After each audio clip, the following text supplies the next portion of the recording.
قال رسول الله صلى الله عليه وسلم إذا صلت المرأة خمسها وصامت شهرها وأحسنت فرجها وأطاعت زوجها قيل لها ادخل الجنة من أي أبواب الجنة شئت।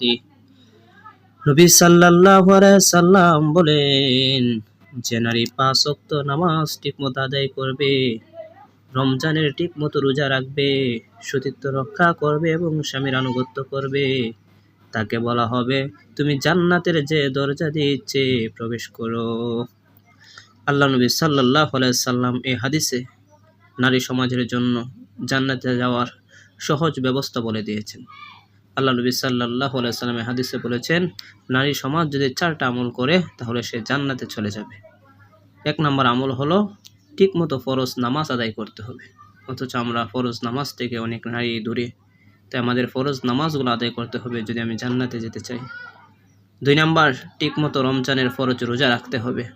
যখন রমজান মাস আসে তখন আমার রমজানের ফরজ রোজাগুলো রাখতে হবে। 3 নম্বর, সতীত্ব রক্ষা করা, অর্থাৎ নিজের লজ্জাস্থান নিজের স্বামীকে ব্যতীত অন্য কাউকে বিলীন না করা, নিজের সৌন্দর্য স্বামী ব্যতীত অন্য কারো কাছে প্রদর্শন না করা।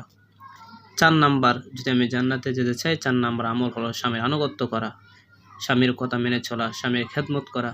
অথচ অধিকাংশ নারী দেখা যায় স্বামীর সাথে খারাপ ব্যবহার করে, স্বামীর খেদমত করতে রাজি না, যার কারণে সংসারে অশান্তি।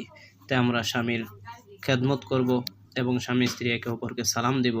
আর এই 4টা আমল আমরা করব।